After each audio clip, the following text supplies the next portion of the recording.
I'm Sadie Fitzpatrick, columnist with the Ocala Gazette, and I'm here today with Ty Schlichter, running for District 3. Runoff elections are November 16th, right? Yes. Okay, we're just going to ask a few questions, conversational. You're currently the Vice President of Central Florida Electric, is that correct? Yes. And that's a family business? Yes. Is it your family business? Yes. Yep. Okay. How long have you been with the company? So I started with the company in 2004 when I was in high school. Worked in the summers during high school and college, and then worked there full time from 2009 on till now. Okay, so you've only ever worked? When I was 15 and 16, my first job was actually at Kmart and doing shelf stocking and things like that. So I did work outside, but then eventually got pulled into the family business. And that happens. So. I get it. Well, good. So you know the people you work for. How many people do you have under you that you manage? Approximately 100. Oh, wow. And it varies. You know, obviously construction's a very up and down industry, so you'll your labor force will ebb and flow. Has it been? Have you noticed it being worse with pandemic-related things, or? We were quite fortunate. We have pretty large-scale projects, so we've maintained pretty steady through most of COVID because our contracts tend to be 2-year buildings and things like that. So by the time they were booked and COVID started, we were kind of still working. There was a slowdown for a little bit, but we've been able to stay pretty steady through and maintain our workforce. Oh, good, good. What is the largest budget you have managed?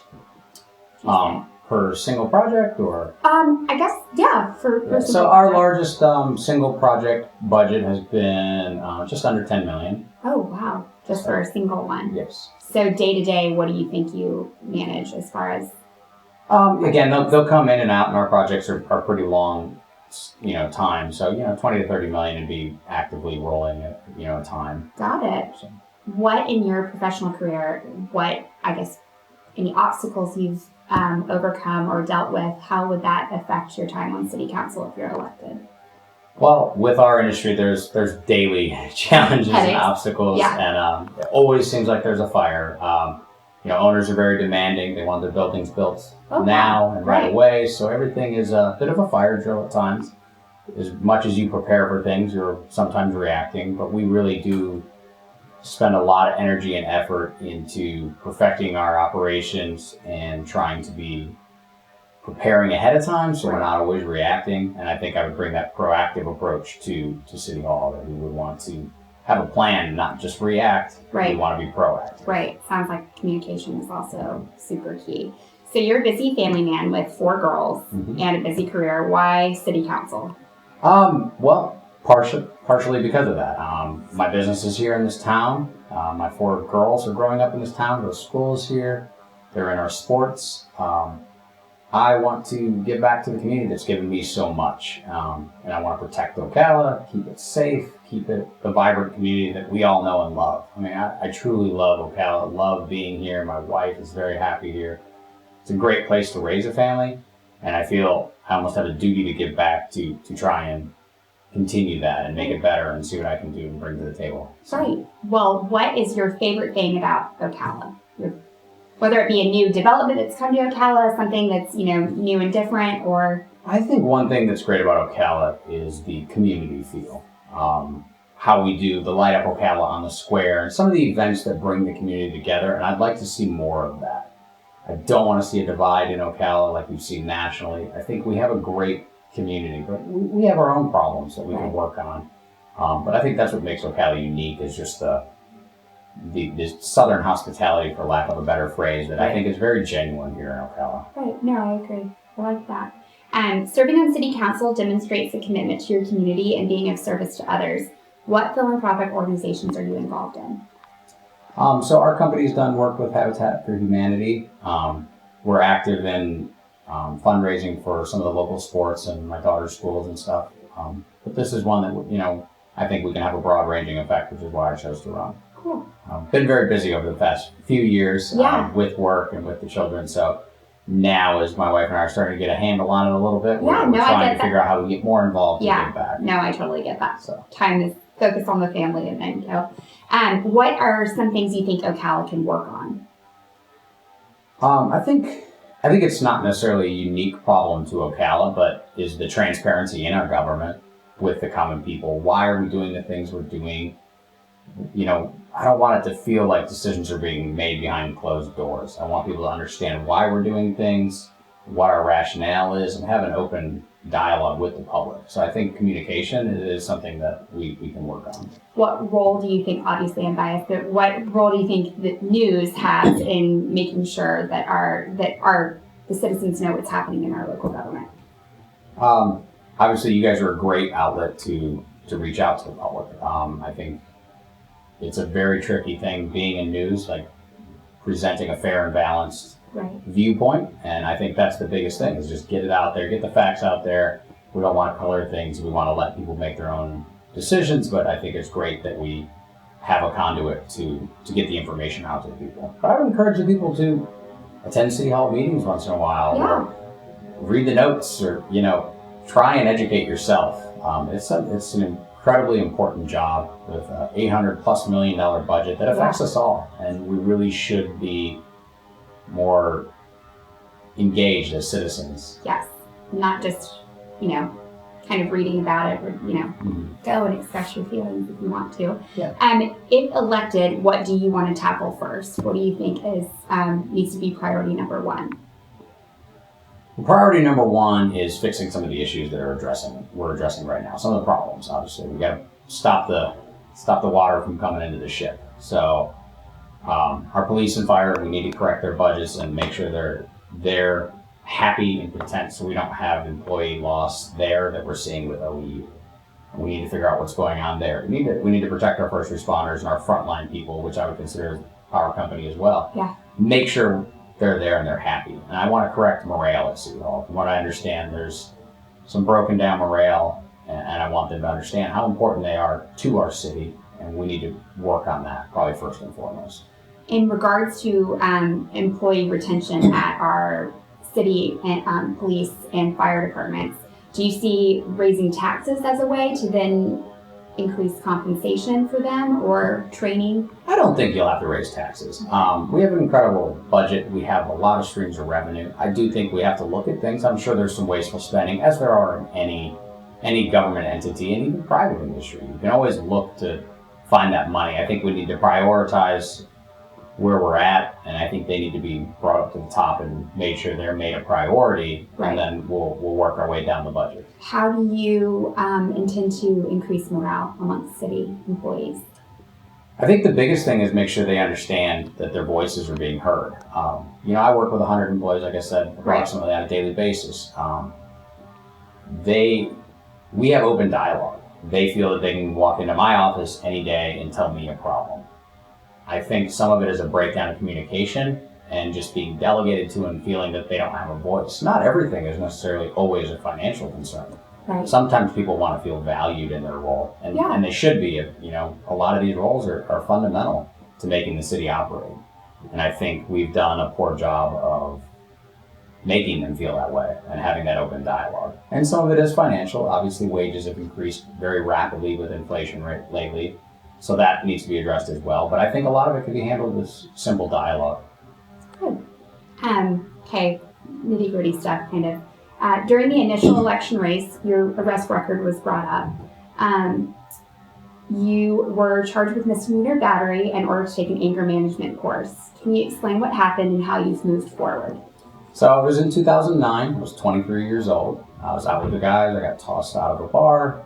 It was a very immature and childish mistake at the time. I had pretrial intervention. Part of that was taking an anger management class, 20 hours community service, and the charges were completely dropped. I was never convicted or even tried in trial. It was dismissed and thrown out. Right. I believe that is what our court system is meant to do. Everybody makes mistakes. I went and moved on from it. Since then, I have gotten married. I have had 4 daughters. I think it's a blip on the radar for me. I think it caused me to grow up very quickly at a very young age. It was 12 years ago. So I regret the incident, but in a sense, I'm happy it happened, because I do think it was a step in the maturation process and allowing me to grow up much quicker. Well, thank you for the explanation. You received 30.26% of votes, while your opponent received 43.22%. Did you think it would be such a close race? Yeah, I figured it would be fairly close. I honestly thought we'd do a little bit better. But unfortunately, I think people are unhappy with the current council, and they want to see change. And I think some of that vote got, thrown between me and the third candidate. Right. I think that the important thing for me is 57% voted for change. And we're excited about that and to move forward and build on that and create a real change for Ocala. Good for you. And what do you think, what is your vision for the future of Ocala, and how would you go about making that happen? I would like to see Ocala really come together as one Ocala. I want to develop it as a vibrant cultural community, a safe community, a family-based community. We've done a great job developing our downtown area. I'd like to see that kind of development expand out in the corridors when you read it off the interstate. We have a lot of work to do down 27, down 40, down 200, and cleaning those areas up, making Ocala visibly more appealing and to the outside world so that they see it. We all know it, but it's kind of a hidden gem, and we need to push out on those corridors and let them see that, hey, Ocala's great, and we need to be rebuilding West Ocala and working with them. I was working with Yvette Gibbs and some community leaders over in the historic West Ocala district. They have some great ideas to redevelop West Ocala. Yeah. I want to be a partner in that and really see how the city can help do that. What do you, as far as the expansion of things, do you think that should be both just public sector or private sector as well to help improve our areas coming into the town and maybe make it a collaboration? Oh, absolutely. That's one of my main things is bridging that gap between public and private sector. The private sector has all the money and all the incentive to do it, so we don't need to put that burden on our citizens and taxpayers. We can incentivize those people. Hey, come in, join Ocala. Hey, we need you to help out with this. I mean, we need to have planned growth, and that's something that I think I have a really good insight in. Being in construction and development my entire life, I can help make those things happen that's going to benefit Ocala and not put the burden strictly on our taxpayers. So that leads me into a question. Barry Mansfield won for District 1, so he will be on City Council. If you win, there will be 2 developers per se on the City Council. A concern has been raised that maybe you guys will, it might lead to overdevelopment, or we would lose our charm because you guys would be very business forward, making sure that we had lots of development. How do you feel about that? Can you speak to that? Well, I would say 2 is incrementally more than 1. So I don't think it's an over-resounding majority of people that are in the construction field. He is a general contractor, we're an electrical subcontractor. So they're different industries. We do almost no work with the city. We don't rely on city contracts or city work. I would be more than happy if it made voters happy to not take a city contract in my time on city council. That is not why I'm doing this, and I don't believe it's why Mr. Mansfield is doing this as well either. Right. We truly both, I think, want to give back to Ocala. That's given us so much. So my mindset is not about that. Most of my work is actually outside of Ocala city limits. Really? 99%, I would say. What are some of the projects you guys are working on right now? One of the large ones close by, we did the World Equestrian Center Hotel. Wow. We built the equestrian. We did do the downtown Hilton, but it was a private development. Right. We've done work as far away as Virginia. We're just finishing a project in the state of Virginia. So, I mean, we're licensed throughout the entire southeastern part of the United States. Cool. We do not rely on city work, so there's really no conflict of interest for me in any way, shape, or form. What would you like to see? I guess I kind of asked you this already, but more of an Ocala as far as, I feel like we're always focusing on development, etc. What, I guess, the spirit of Ocala, what do you want us to embrace more of? Change or one Ocala, or what do you think? I want to continue to redevelop and bring in the West Ocala. I want to bring that up with the rest of Ocala. But I guess one of the other things I would like to see is more of the community building. Our arts, the Riley Center, the Appleton, we have some great things here that we can build on. That as our city grows and we have that new tax revenue we can put more in to offer more services to our citizens to make it a more diverse and culturally rich city.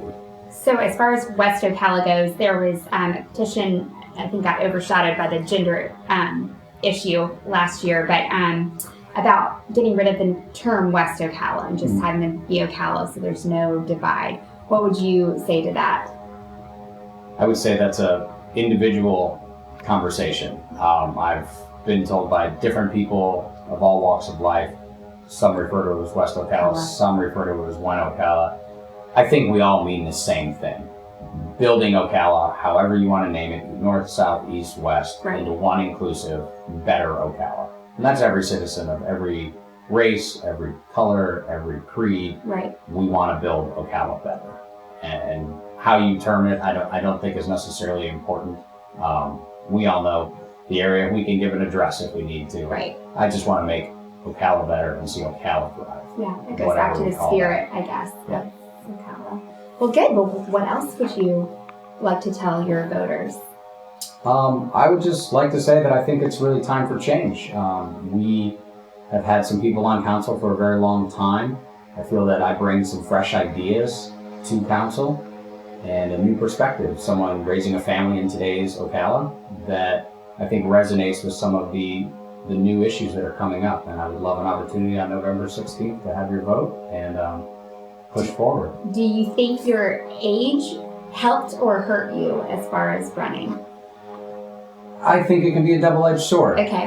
With a younger age comes the moniker that you don't have the experience. But I would say that not all experience is gained at the same rate. Again, I've managed a company with 100 employees. I think I have more experience than the average 35-year-old in business. But I also think that with the age comes energy and new ideas and a new perspective. And I think that's something that's very interesting too. So there's pros and cons to anything, being young or being old. I think my biggest thing is I think it's time for a change.